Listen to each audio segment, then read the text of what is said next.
Welcome everyone, and in today's video I'm going to sum up my experience with the reefing aquarium of the last 2 years since I basically started.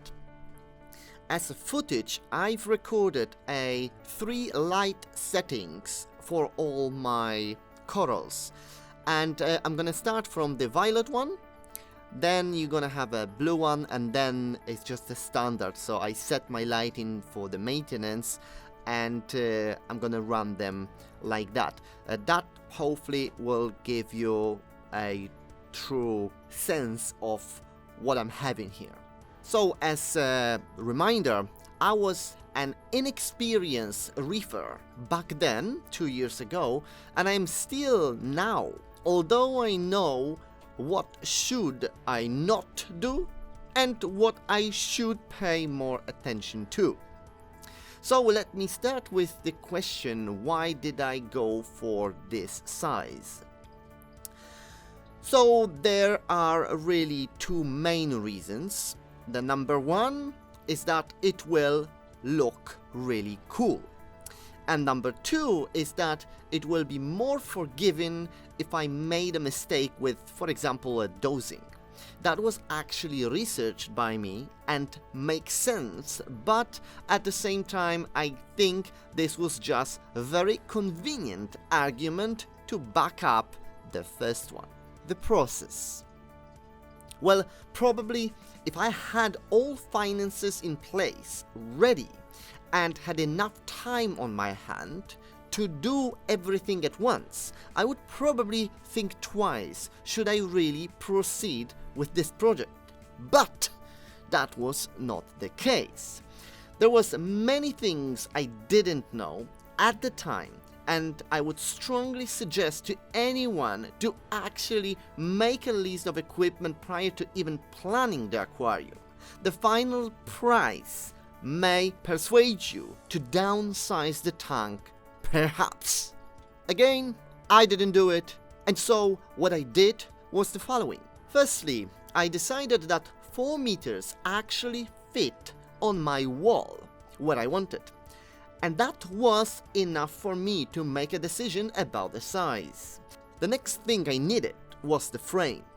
I didn't really check for any frames on the market, as I knew I can just weld one myself.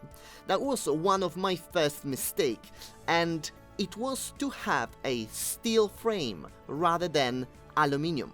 But anyway, once I built the frame, I had to bring it upstairs. That was already a big challenge, and at this stage I knew to bring up the aquarium the same way, it would be simply impossible. I mean, the frame on its own, it was very heavy, but with the frame we didn't really have to be careful. So that's why we kind of managed to get it in. With the aquarium would be much heavier, and we would have to be very delicate, and that would be just simply impossible. So the next step was the aquarium. The guys from ND Aquatics, they based in London, told me they will have to build this aquarium in situ. That also meant that I will never be able to take this aquarium away if I ever wanted to.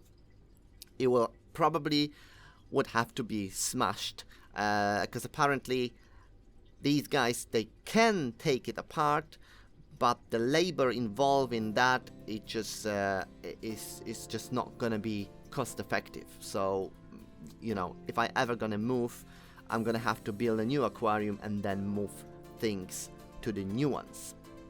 Anyway, I got it built along with the sumps, and when I look at this setup, only there I realized that I will need some additional support underneath. The whole setup can take over 2,000 liters of water, plus the frame, plus the glass. So overall, that might go about 3 tons. So there I have an unexpected cost for me, and unfortunately, it's not the first one. I managed to get a good price for a new steel beams, so I could make a construction underneath the mezzanine floor and to have the whole weight supported. As I work in the building industry, I asked one of my structural engineers to come around and just double check my genius work. He did say that I kind of overdone it. I didn't really have to use such a big beams, but well, you know, it's better be safe than sorry, I guess. The next thing was to get plumbing and all other equipment. This actually hit me a little bit price-wise. It was a little bit more than a few hundreds of pounds I originally expected. Or should I say, not expected, because I didn't really have any pricing prepared. While that was on the way, I got to the point that I will need a water, and the water not only have to be mixed with the salt, but also it needs to be properly filtered. And then I decided to buy an RO unit, since the buying a water from the local shop was not really an option. I mean, to bring in over 2,000 liters, it would be quite challenging and expensive, of course. Plus, considering the fact that I might need to, you know, change the water after a few weeks, I just had to prepare my own RO unit. And obviously, along with the RO unit, I need a reservoir.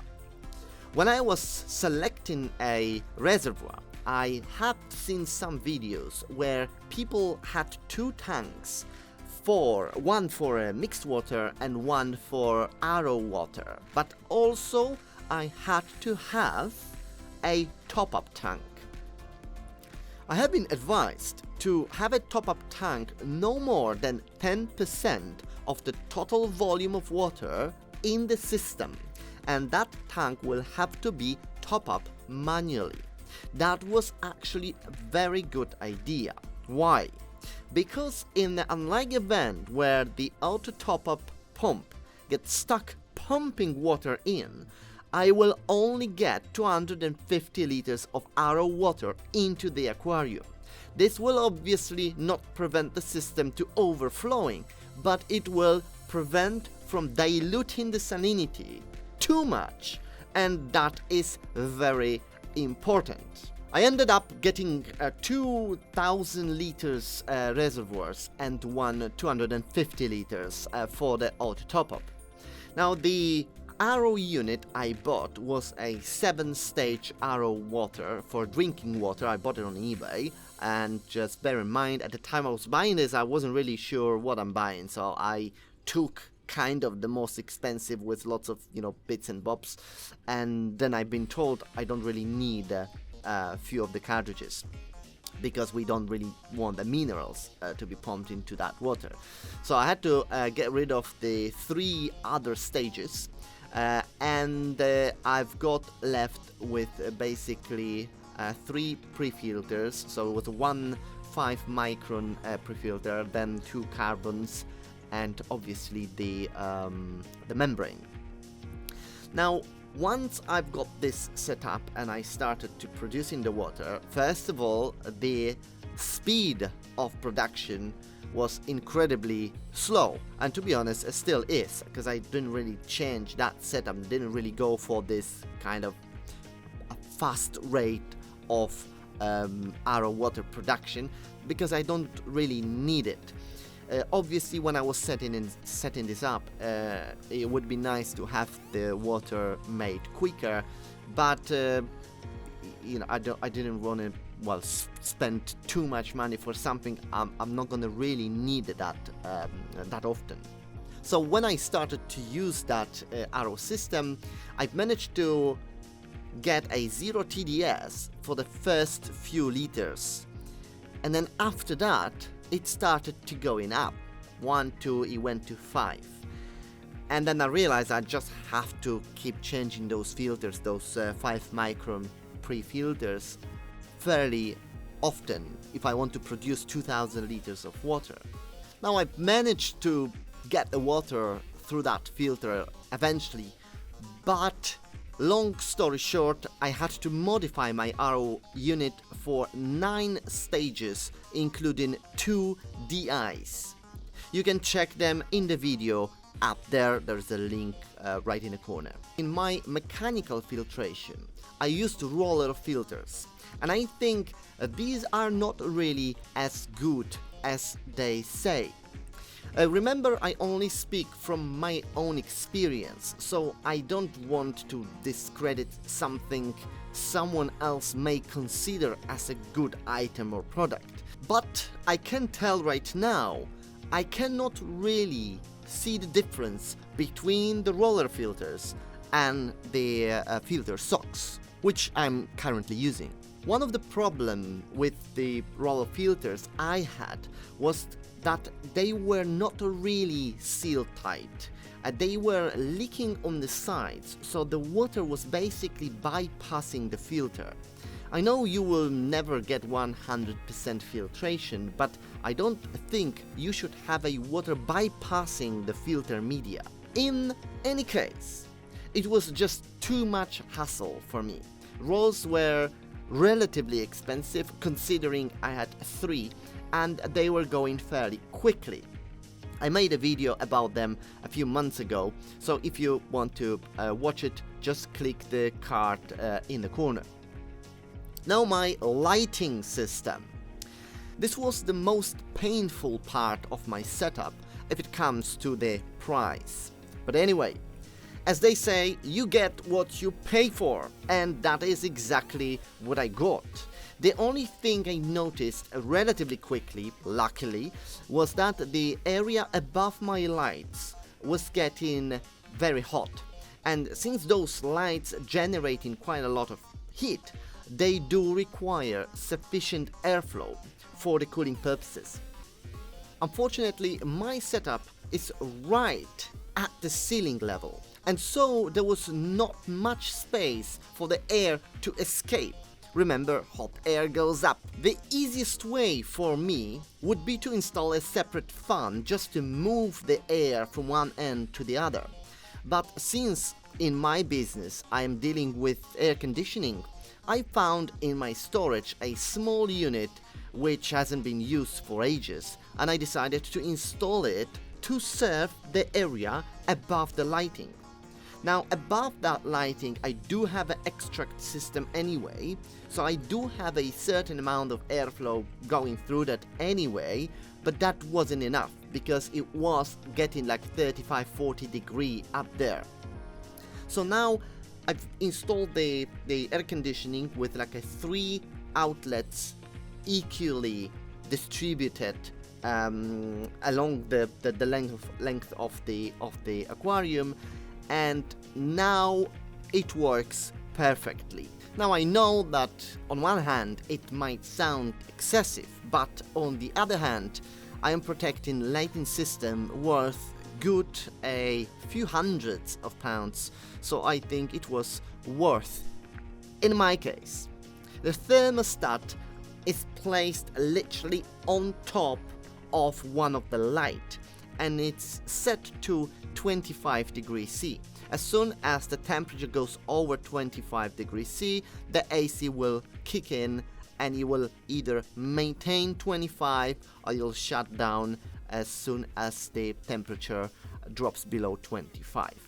This is the smallest cooling capacity I could install. You got 2.5 kilowatts cooling capacity from a smallest ducted unit. You may find somewhere maybe 2 kilowatts, but you know, 2.5 kilowatts is I think is more than enough, and clearly it works for me. Now, what is important that since my initial setup 2 years ago, I never actually had any problem with the lighting at all.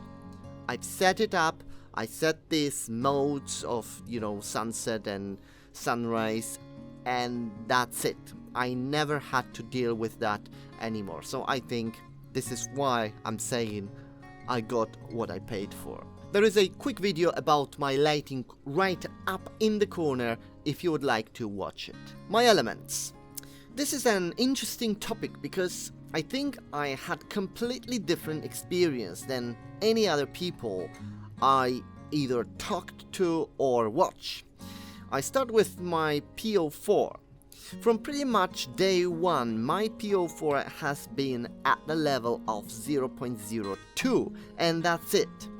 Only when I have done this major modification by dropping the sump to the ground floor and installing the calcium reactor, I had my PO4 jumped, but that was only recently.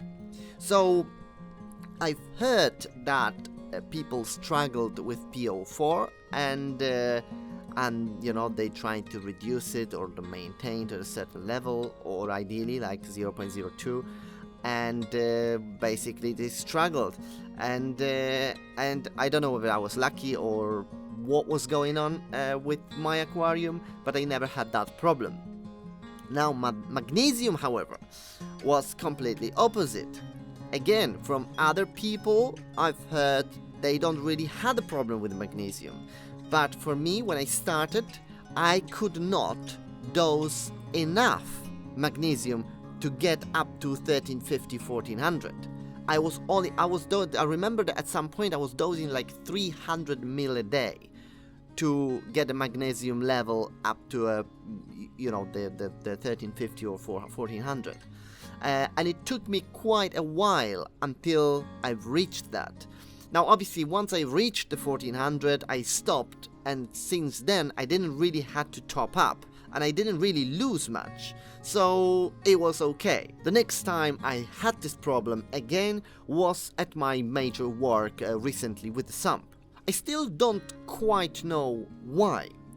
At the startup of my aquarium, I can understand that the magnesium was being absorbed by the rocks, but at the sump modification there was only a water, so it was just strange why I had to dose magnesium for so long after the sump change.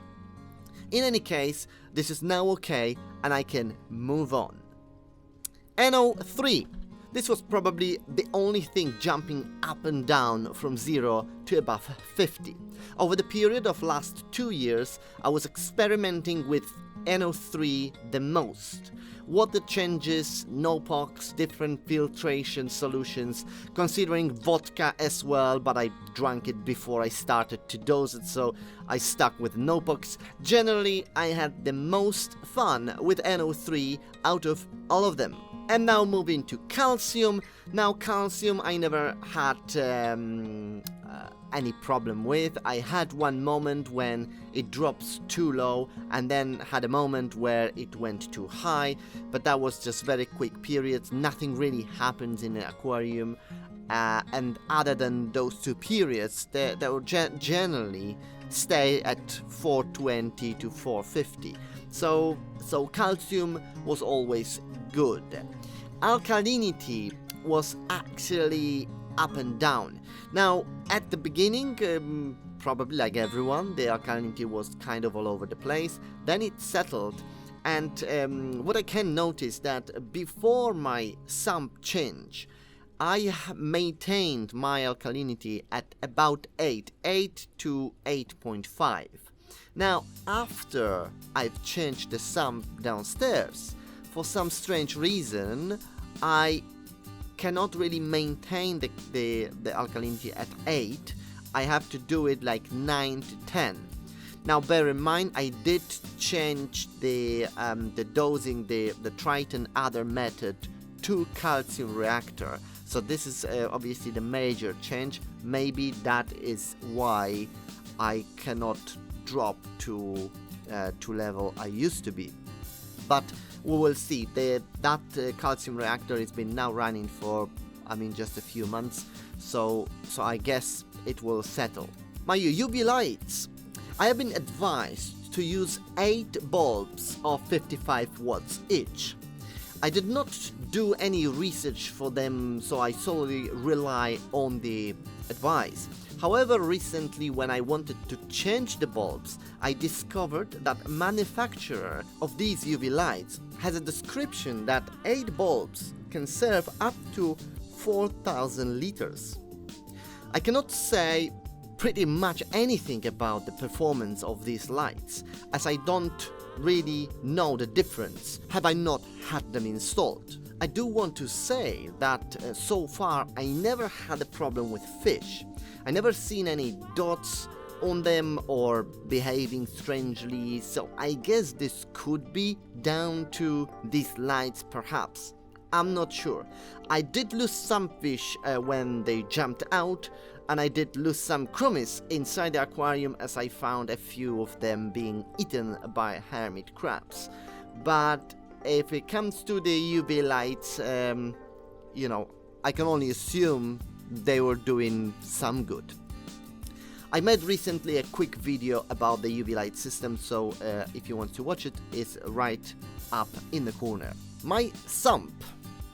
As I mentioned before, I had a major work done recently, and that was because my entire sump setup initially was under the aquarium, like most of the people have.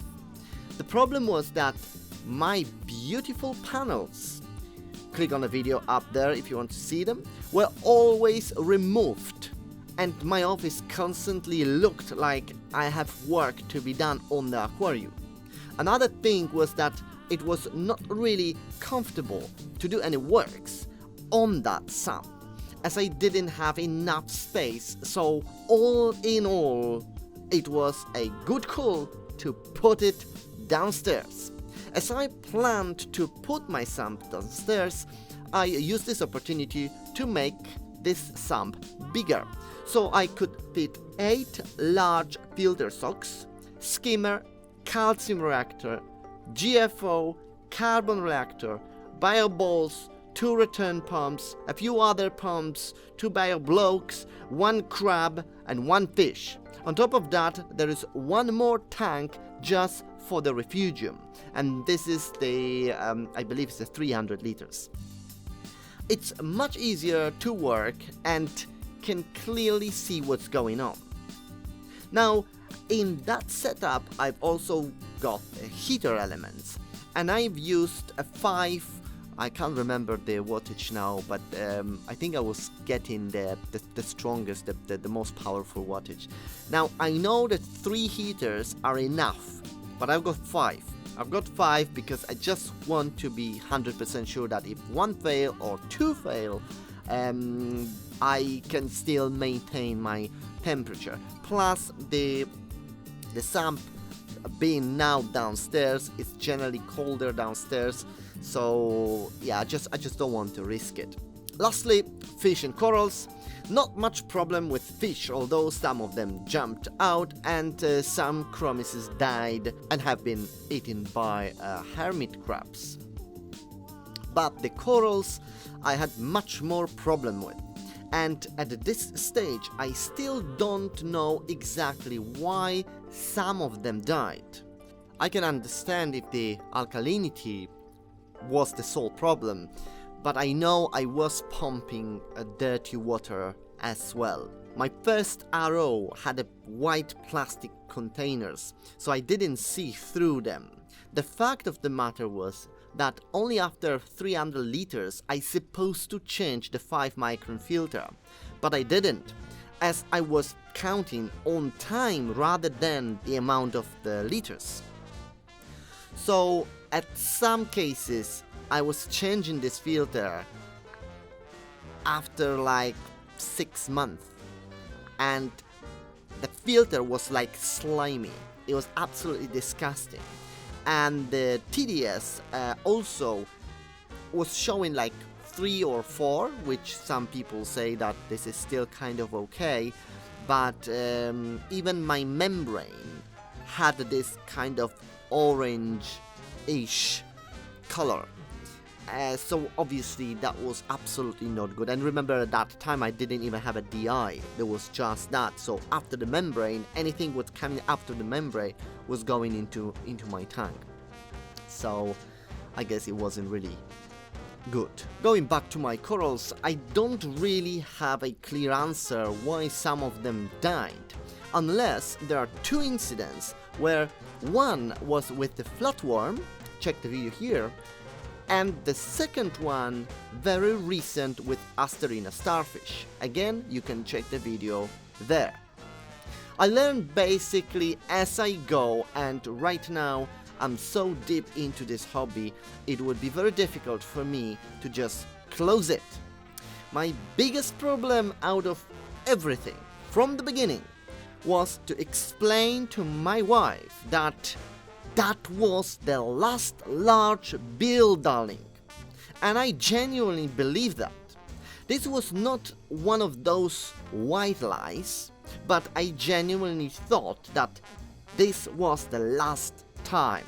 Unfortunately, these genuine times, I had a few more, but now it's over. There is no more large spendings. That's what I said to my wife. I have everything that I need, and all I need now is just food, tests, some GFO, some notebooks, a bit of salt, RO filters replacement, carbon replacement, calcium media replacement, UV light bulb replacement, and that's it. Absolutely nothing else. So I did say that to her. I think she's happy. Don't know, because I just sent a text message. But anyway, thank you very much for watching. If you have any, well, maybe not question, but if you have any recommendations, please post that in the comments. Thank you very much for all the comments, and anything which can help me will be much appreciated. So once again, thank you very much, and I'll see you in the next one. Now, if you think that video is worth anything, please do hit that subscribe button and the like button, like they do. They want to grow this channel, hence they smashing these buttons. Except they don't realize that these are not actually real buttons. It's just a laminated piece of paper put in their aquarium, not really linked with the YouTube. But anyway.